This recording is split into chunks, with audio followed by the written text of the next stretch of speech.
Hello everyone. आज हम लोग जो धर्म से रिलेटेड वीडियो आएगा तो उसमें हम लोग बौद्ध धर्म के बारे में जानेंगे कि बौद्ध धर्म से रिलेटेड जो भी पॉइंट्स एग्जाम में पूछे जाते हैं, एक एक पॉइंट को इसमें डिस्कस कर लिया जाएगा। जैसे अब हम इसको देखने बैठे तो ये 3-4 घंटे में भी कवर इतना आसानी से नहीं हो पाएगा, लेकिन अगर हम उसके एक एक पॉइंट को देख लें तो ये जल्दी जल्दी से ये जो है टॉपिक कवर हो जाएगा। तो इसमें एक एक पॉइंट वाइज आप लोगों के लिए लाया गया है। आप लोगों को ये कैसा लगता है ये जरूर बताइएगा। और इसके बाद फिर जैन धर्म भी आएगा, सिख धर्म भी आएगा। मतलब धर्म की कड़ी में ये 3-4 वीडियो अभी आएंगे। ठीक है। और चलिए हम लोग अब देखते हैं। और आप लोगों को मैं ये कहना चाहूंगी कि अपने पढ़ाई को इस तरह से कीजिए कि स्मार्टली पढ़िए। ये नहीं कि बस कुछ भी पढ़ रहे हैं। तो ये पता होना चाहिए कि हमको किस डायरेक्शन में मेहनत करना। तो अगर आप उस डायरेक्शन में मेहनत करेंगे तो ज़्यादा आप लोगों के लिए फ्रूटफुल होगा। जैसे कि हम लोग देख रहे हैं, डीप स्टडी की बात की गई है। जैसे हम लोग किसी भी क्वेश्चन को करते हैं तो उसको उसके बारे में एक एक पॉइंट को कवर कर लेते हैं। तो इससे क्या होता है कि हम लोगों के लिए आसानी होती है। चाहे एग्जाम में कुछ भी पूछा जाए तब कोई टेंशन ही नहीं रह जाता है कि हमसे क्या पूछा जाएगा। अगर हम इस चीज के बारे में पढ़ रहे हैं, जैसे हम लोग बौद्ध धर्म के बारे में पढ़ रहे हैं, तो उससे रिलेटेड जो जो भी चीज आ रहे हैं तो उस सबको हम लोग अगर कवर कर लेंगे तो फिर एग्जाम में फिर रह क्या जाएगा। तो वैसे ही जब एग्जाम में आप लोग जाते हैं तो उससे पहले क्या होता है, जो हम लोगों को पता है उसको वो तो हम जान ही रहे हैं, उसको ना देख करके हम लोग पहले किसको देखेंगे, जो हम लोग नहीं जान रहे हैं उस चीज को कवर कर लेंगे। तो इससे क्या होगा कि जो हम लोग जान रहे हैं वो तो है ही, और जो नहीं जान रहे हैं वो भी उसमें ऐड हो जाएगा। तो चलिए हम लोग देखते हैं बौद्ध धर्म के बारे में। सबसे पहले हम लोग महात्मा बुद्ध के बारे में जानेंगे। जैसे शाक्य कुल के क्षत्रिय थे। ये कौन थे? शाक्य कुल से संबंध रखते थे। कौन? महात्मा बुद्ध। ठीक है। क्षत्रिय थे, शाक्य कुल के। इनका जन्म कब हुआ था? तो ये देखेंगे 563 बीसी में इनका जन्म हुआ। ठीक है। 563 ईसा पूर्व में इनका जन्म हुआ। और कपिल वस्तु के लुम्बिनी, नेपाल के तराई में जो स्थित है, जन्म स्थान क्या है? कपिल वस्तु के लुम्बिनी, और जो कि नेपाल की तराई में स्थित है। ठीक है। वर्तमान समय में वो नेपाल का क्षेत्र है, और ये नेपाल के क्षेत्र में ही इनका जन्म हुआ था, नेपाल के तराई क्षेत्र में। ठीक है। तो कहाँ? कपिल वस्तु के लुम्बिनी में। ठीक है।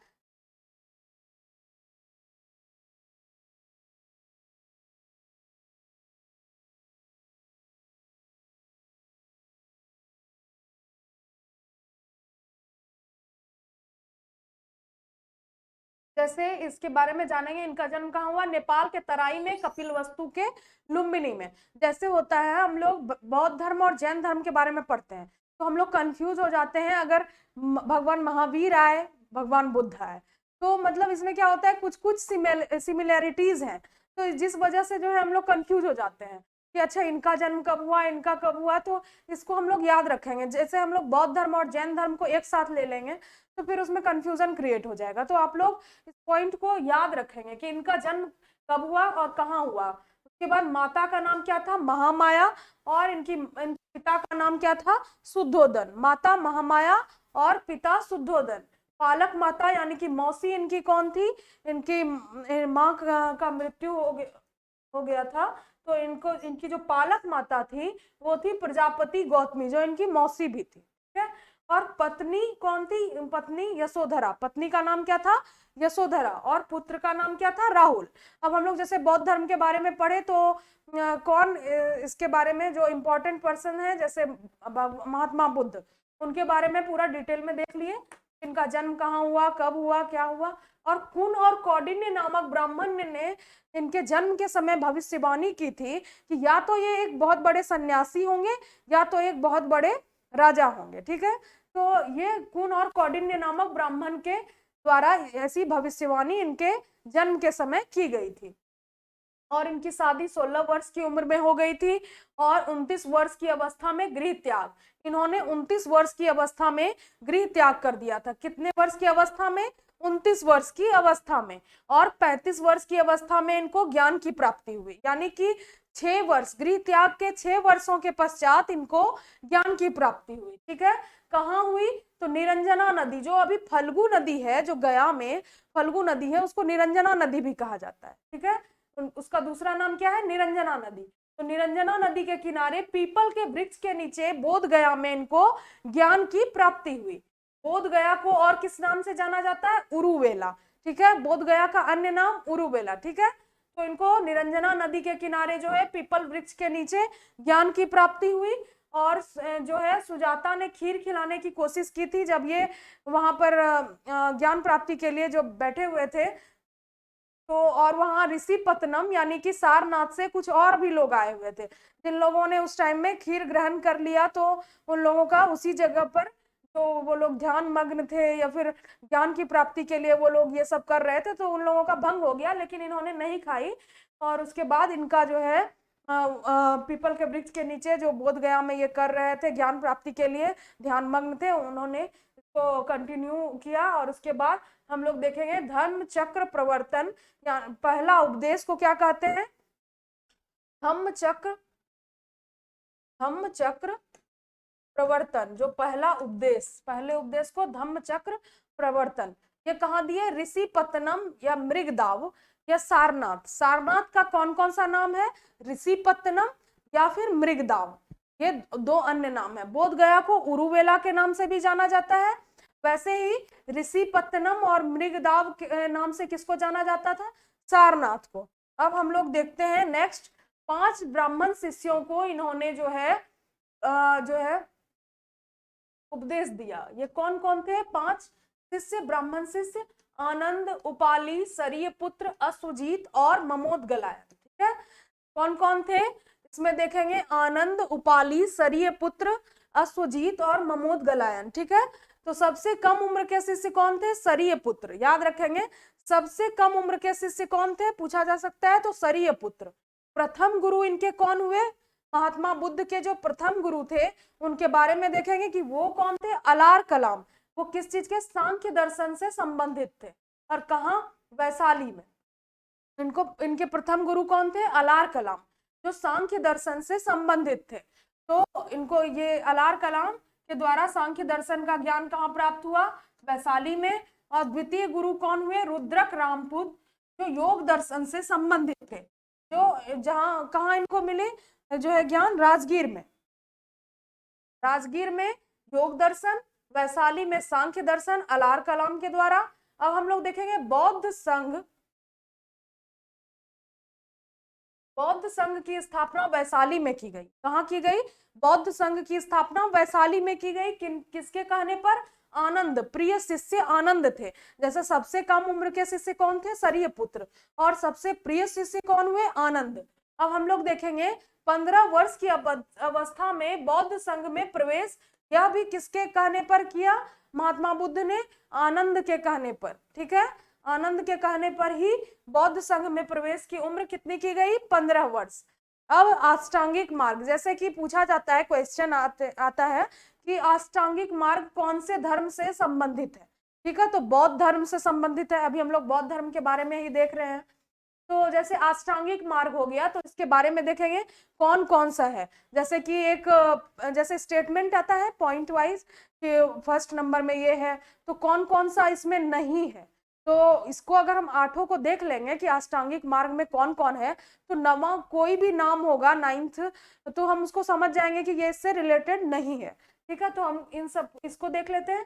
सम्यक वाणी, सम्यक स्मृति, सम्यक आचरण, सम्यक समाधि, सम्यक संकल्प, सम्यक व्यायाम, सम्यक आजीवक, सम्यक दृष्टि, ये सभी जो है क्या हुए? अष्टांगिक मार्ग।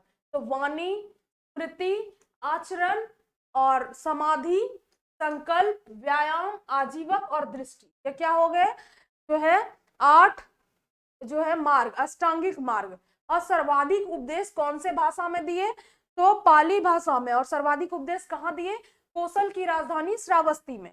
तो पूछा जा सकता है कि सर्वाधिक उपदेश भगवान बुद्ध ने कौन से भाषा में दिया? तो पाली भाषा में। और कहाँ सर्वाधिक उपदेश दिया? तो कोसल की राजधानी श्रावस्ती में।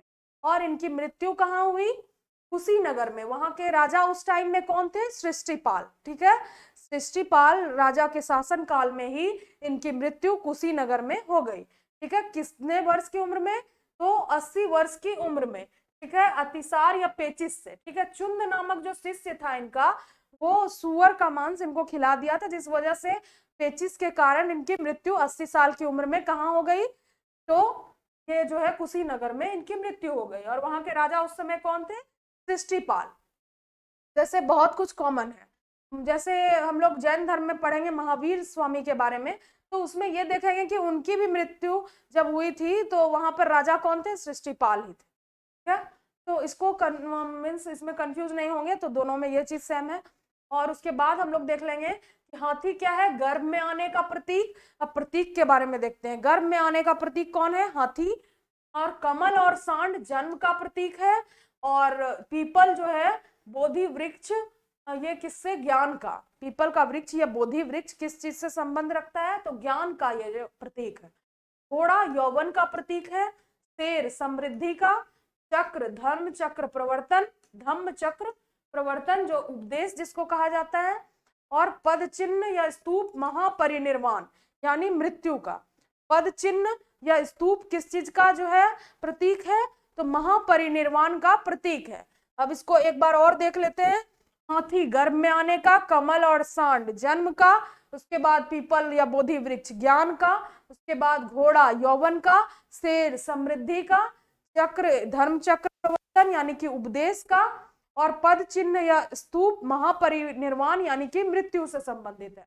तो ये भी याद रखेंगे, महापरिनिर्वाण किसको कहते हैं, इस वर्ड का मीनिंग क्या होता है, मृत्यु। ठीक है, अब चलिए हम लोग आगे की तरफ चलते हैं।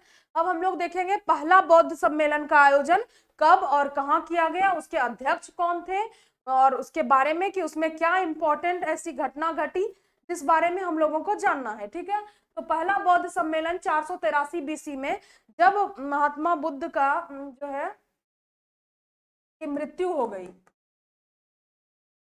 मृत्यु हुई 483 बीसी में, याद रखेंगे। और इनका जन्म कब हुआ, जन्म हो गया 563। अब हम लोग बीसी के बारे में देखेंगे, जैसे बीसी के बारे में अगर नहीं मालूम हो तो बीसी हो गया, इसका फुल फॉर्म क्या हुआ, बिफोर क्राइस्ट, यानी ईसा के जन्म से पहले। ठीक है, तो ये बिफोर क्राइस्ट हो गया। जैसे कि हम लोग मानते हैं ईसा, चलिए इसको हम एक बार यहाँ डिस्कस कर लेते हैं। जैसे ये हम एक नंबर लाइन पे देख लेते हैं इसको, बिफोर क्राइस्ट और आफ्टर डोमिनी इसको कहेंगे। जैसे ये एक मान लेते हैं इसको, एडी। ठीक है, जैसे अभी हम लोग 2001, 2002, 2022 में चल रहे हैं, तो वैसे ही एक कभी रहा होगा तो वो एडी कहलाएगा। ठीक है, अभी जो हम लोग देख रहे हैं 2022, ये एडी कहलाएगा। ठीक है, आफ्टर डोमिनी।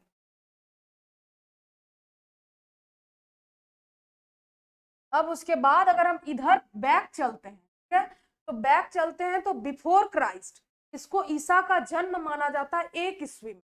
तो इसके बाद जो भी है 1 ईस्वी से जो भी है, तो ये क्या कहलाएगा, एडी। ठीक है, इसको एडी से दिखाएंगे। और इससे पहले जो भी होगा वो बिफोर क्राइस्ट यानी कि बीसी। ठीक है, तो इसी में कहीं आया होगा 483 बीसी, कहीं 563 बीसी। ठीक है, जैसे नंबर लाइन पे हम लोग देखते हैं तो इधर जैसे 1 2 ऐसे बढ़ते जाएगा, 3 4। ठीक है, तो उसी तरह से हम लोग देखेंगे के बारे में। अब चलिए हम लोग आगे की तरफ चलते हैं।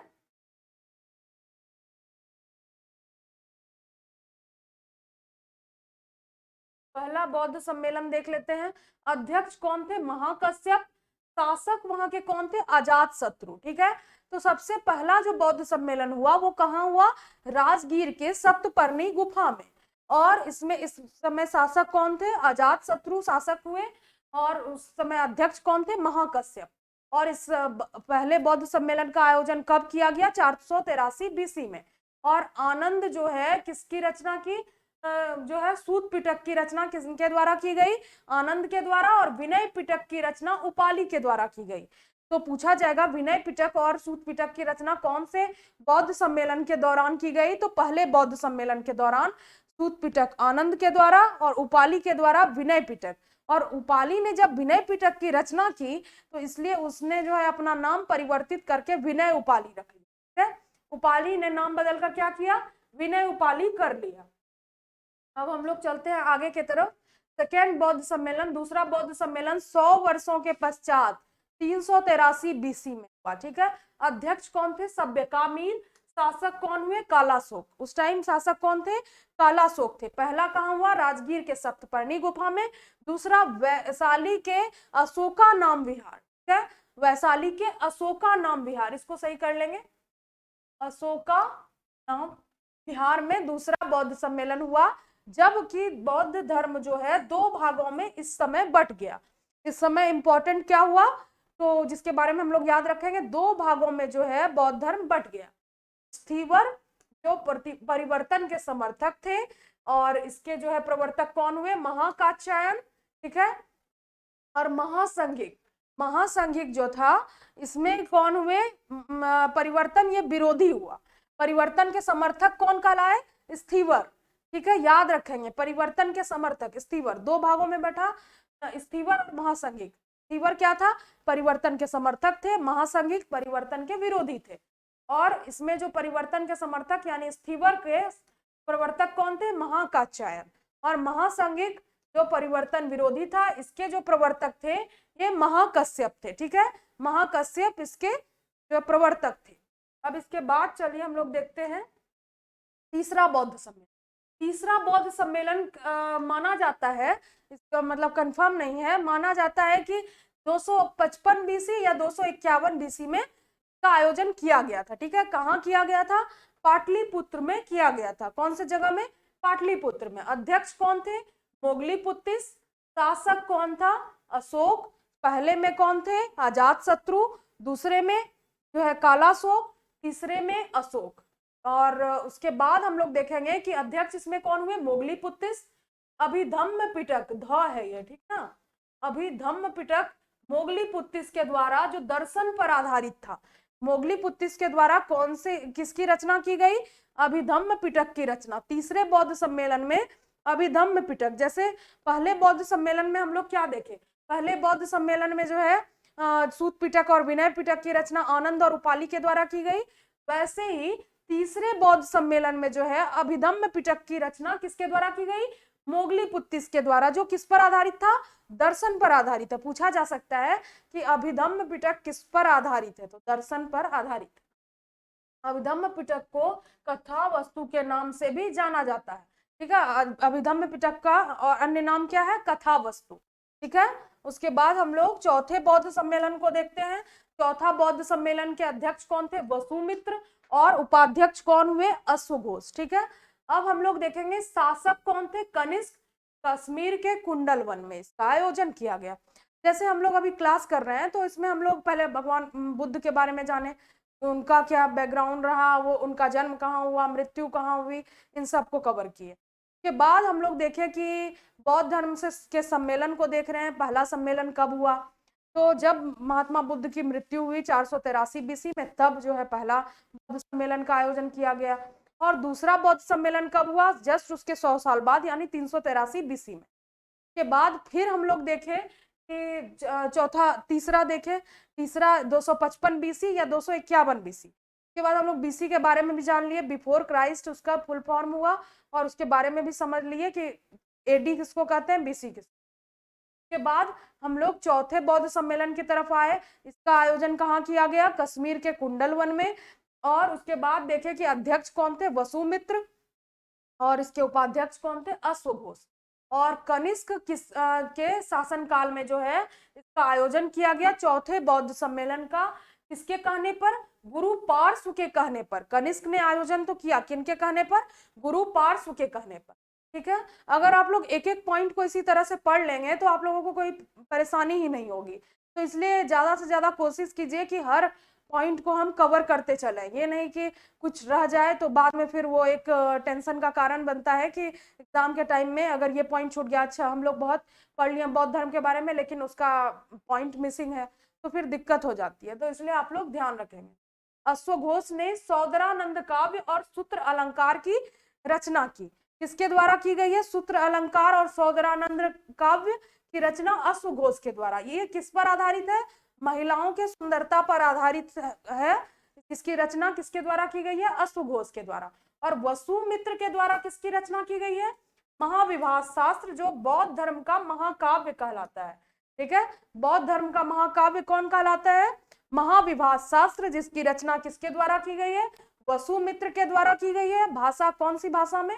तो संस्कृत भाषा में। ठीक है, महाविभास शास्त्र वसुमित्र के द्वारा बौद्ध धर्म का महाकाव्य कहलाता है, जिसकी रचना संस्कृत भाषा में की गई है। ठीक है, अब हम लोग चलते हैं कि जैसे हम लोग पहले में देखे स्थीवर और महासंघिक में, जैसे दूसरा बौद्ध सम्मेलन हुआ तो स्थीवर और महासंघिक में बट गया। स्थीवर हो गया परिवर्तन का समर्थक और महासंघिक क्या था? परिवर्तन का विरोधी। ठीक है, तो दूसरे बौद्ध सम्मेलन में 2 भागों में बौद्ध धर्म बट गया था। अब जो है पुनः चौथे बौद्ध सम्मेलन में जो है फिर से 2 भागों में बौद्ध धर्म बट गया। किस किस भाग में? हीनयान जो परिवर्तन विरोधी था, महायान जो परिवर्तन समर्थक था। ठीक है, हीनयान और महायान 2 भाग में बटा। कब पूछा जा सकता है? स्थीवर और महासंघिक में कौन से बौद्ध धर्म के सम्मेलन के दौरान बटा? तो दूसरे बौद्ध सम्मेलन के दौरान। अब पूछा जा सकता है हीनयान और महायान में कब बटा? इसमें बिल्कुल कंफ्यूज नहीं होना है, तो चौथे बौद्ध सम्मेलन में। अल्टरनेट सेकेंड और फोर्थ में 2-2 पार्ट में बट गया है। ठीक है, ऐसे भी याद रख सकते हैं। सेकेंड में हो गया स्थीवर और महासंघिक, फोर्थ में हो गया हीनयान और महायान। यहाँ हीनयान परिवर्तन विरोधी है, महायान परिवर्तन समर्थक है। नाम से भी पता चल रहा है, हीन भावना, इससे भी सोच सकते हैं, यानी कि वो परिवर्तन का विरोधी है।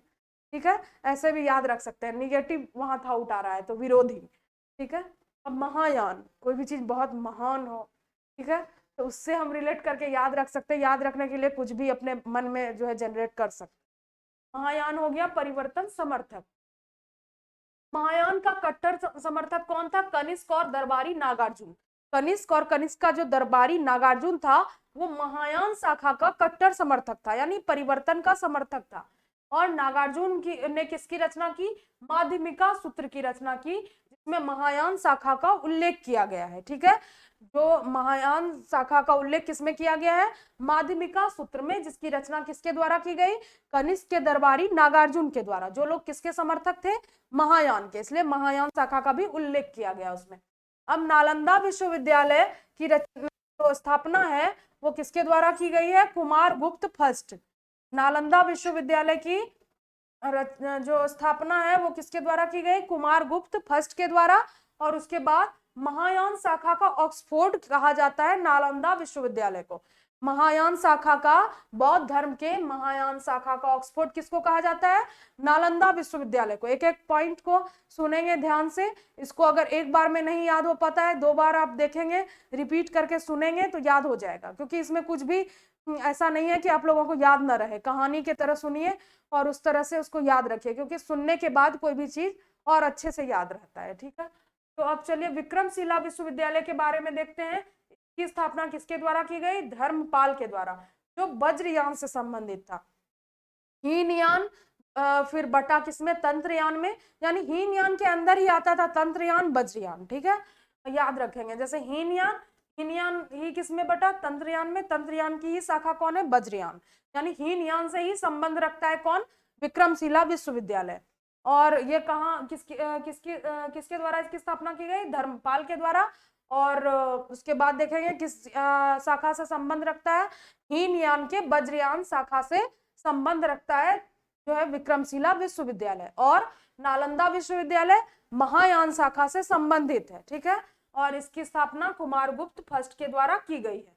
अब हम लोग देखते हैं इंपॉर्टेंट पॉइंट्स को कि पहला 3 बौद्ध सम्मेलन में पाली भाषा को संरक्षण मिला। पहला 3 बौद्ध सम्मेलन हुआ, फर्स्ट, सेकेंड और थर्ड, जिसके बारे में हम लोग डेट भी देख चुके हैं। पहला 483 BC, सेकेंड हो गया 383 BC, थर्ड के बारे में कंफर्म नहीं है 255 BC या 251 BC। ठीक है, तो उन तीनों में पाली भाषा को संरक्षण प्राप्त था और चौथे में संस्कृत भाषा को संरक्षण प्राप्त हुआ। ठीक है, अब उसके बाद देखेंगे कि बुद्ध की पहली प्रतिमा कौन से शैली में? मथुरा कला में बनाई गई। ठीक है, मथुरा कला में जो है बुद्ध की पहली मूर्ति बनी, लेकिन सर्वाधिक बड़ी देखा जाए तो गंधार कला में बनाई।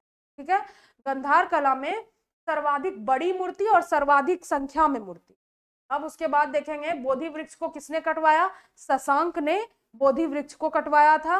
और उसके बाद बुद्ध की सर्वाधिक ऊंची मूर्ति वर्तमान में चीन में है 233 फीट की, है, जो बलुआ पत्थर से निर्मित है। ठीक है, चीन में है, 233 फीट का है, जो बलुआ पत्थर से निर्मित है। और उसके बाद देखा जाए तो शयन मुद्रा में भी बोध गया में भगवान बुद्ध की मूर्ति बनाई जा रही है, लेटे हुए मुद्रा में। ठीक है, जिसका जो है उद्घाटन कब किया जाएगा, कब से लोग पर्यटक या आम लोग दर्शन कर सकेंगे, तो फरवरी 2023 से। ठीक है, तो उसकी लंबाई क्या होगी, लंबाई 100 फीट होगी, चौड़ाई 24 फीट होगी, और उसके बाद फिर ऊंचाई जो होगी वो 30 फीट होगी।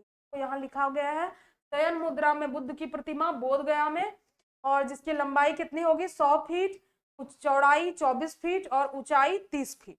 तो याद रखेंगे।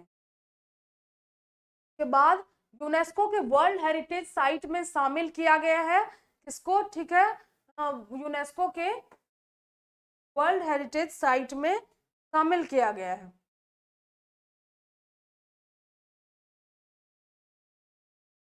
बोध गया को, ठीक है, तो कहाँ किस में शामिल किया गया है, यूनेस्को के वर्ल्ड हेरिटेज साइट में। और बुद्ध का अन्य नाम क्या था, कोनकामन, मैत्रेय, अजिताव, तथागत, शाक्य मुनि।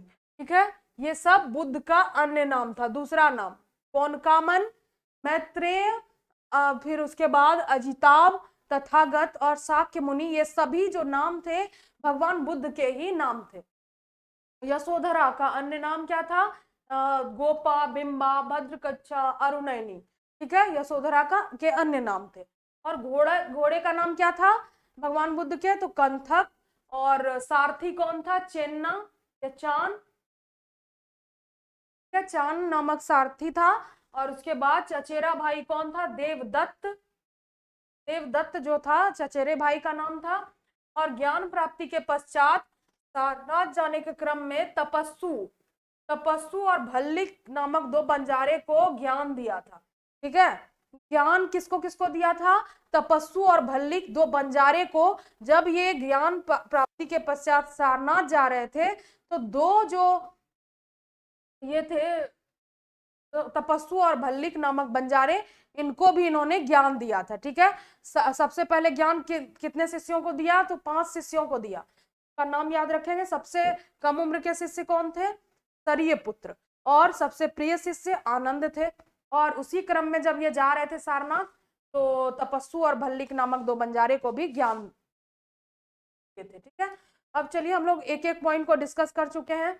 आप लोग इसके बारे में जरूर बताइएगा क्लास कैसा लगा। अगले क्लास में हम लोग जैन धर्म को देखेंगे। तब तक के लिए बाय, मिलते हैं नेक्स्ट क्लास में।